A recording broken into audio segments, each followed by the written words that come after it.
各位喜欢兰花的朋友，大家好，我是安格斯。今天呢，我们要来拯救这一颗兰花。如果你是第一次看到我影片的新朋友，我的 YouTube 频道是一个兰花频道，我在这边与你们分享兰花相关的种植要领、个人经验、我学习到的技巧、兰花欣赏等等等。如果你想要学会怎么养兰，欢迎订阅我的频道并打开通知铃铛，这样每当我上传新的影片，你就会收到及时的通知。这颗兰花是我一位同事的兰花，放在办公室里面。然后它开完花了之后呢，因为照顾不当，所以呢只剩下2片叶子，其他的叶子都掉了。然后你看到这2片叶子上面呢，也是呈现皱褶，这表示这颗兰花现在应该是处于一个非常缺水的状态。那这颗兰花已经开完花了，它的花梗的部分呢，因为这颗兰花现在它的情况呢是处于缺水，那我就要来看看说它是不是只是缺水，还是因为它的根系也出现了问题而导致吸收水分不良。那因为要换盆，那也因为它开完花了，所以我就会进行对它的这个花梗进行修剪。那我修剪的地方一般都是在最后一朵花的那个节的后面把它剪掉。这个是这颗兰花刚拿到我家里的时候，它介质跟根系的一个状况。乍看之下呢，其实应该都还 OK， 但是因为要换盆，所以我就是把它放在一个杯子里面，先让它泡水，泡一段时间之后，再来进行出盆跟取出这些介质的一个动作，会比较容易一些。我个人在对兰花换盆的时候呢，我都喜欢把它们泡一段时间再换盆，因为干的介质有时候粘在根系上面，你硬要把它掰下来的时候，有时候会伤害到根系。那再来呢，刚刚有说到要修剪花梗的部分修剪花梗的时候呢，你用的器具剪刀一定要先消毒过后你可以用酒精或者是双氧水，或者是拿到火上面去烤。那我个人是偏好就是用酒精喷一喷，然后过一段时间之后就用那把剪刀来进行修剪。那这边顺便提一下，最适合换盆的季节其实就是春天跟夏天。当你的兰花出现非常积极生长状况的时候，长根长叶的时候都适合。再来就是比如说秋冬，你需要紧急换盆，因为你知道里面介质腐败或根系烂掉的情况，你都可以来做换盆。但是最好的时间其实就是春夏。那接下来兰花泡好之后呢，我们就是把它从盆子里面取出来这个就是当时它介质的一个状况看起来还可以但是呢，因为我们要了解兰花在盆子里面的根系情况，所以呢取出来这样子会比较知道到底是烂根还是真的就是缺乏水分。那你这边可以看到它有一半的根系其实已经烂掉了所以呈现成那样子的一个颜色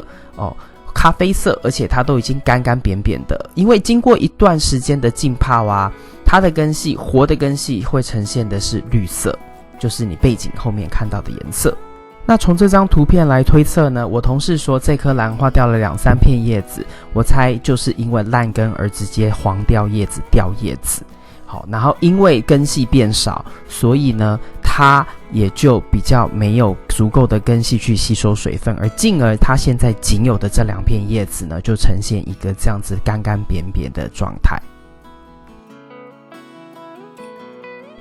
刚刚我有提到修剪花梗，我一般喜欢剪在最后一朵花开花的部分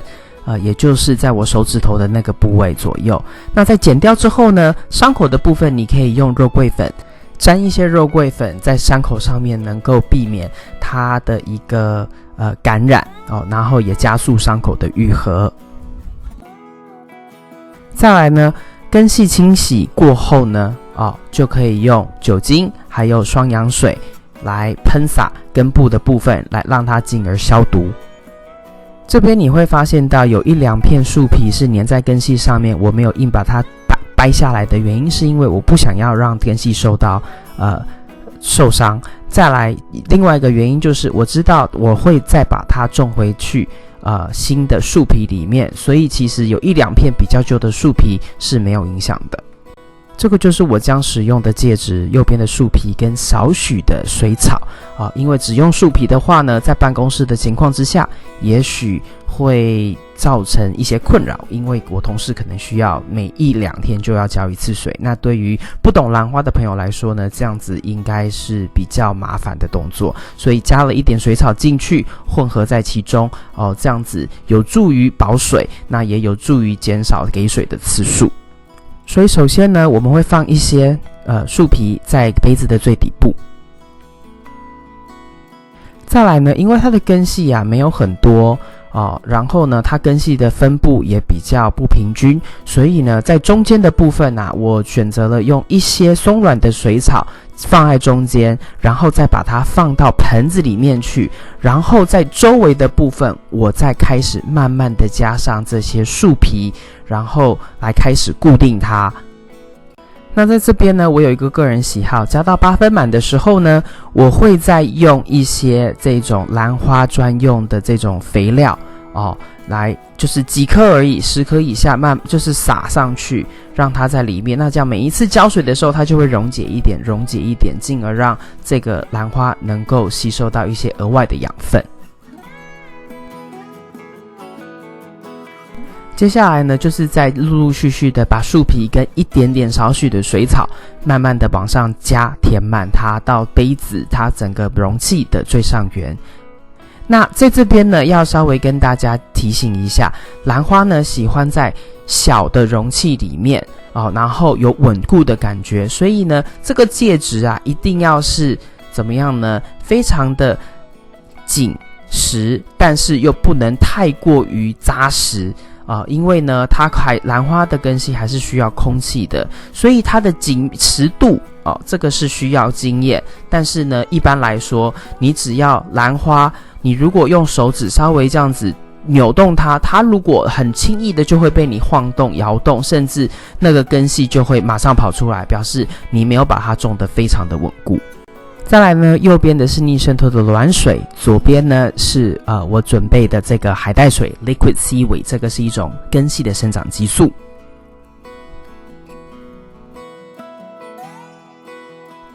当这个水跟生长激素已经完全就是调配好之后呢，我就是慢慢的把它加到这个容器里面去，然后让它就是大概到8分满左右我就停了，因为我不喜欢一次让兰花泡水位太高，因为呢有可能会导致就是叶子跟叶子中间积水，而导致烂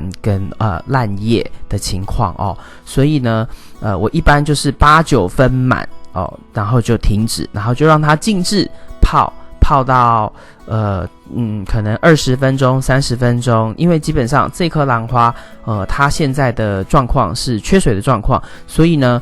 泡个久一点是没有关系的。因为新的树皮其实照理说它很干，所以也是需要一段时间呢，它的吸水性、保水性才会比较好。所以初期新的树皮使用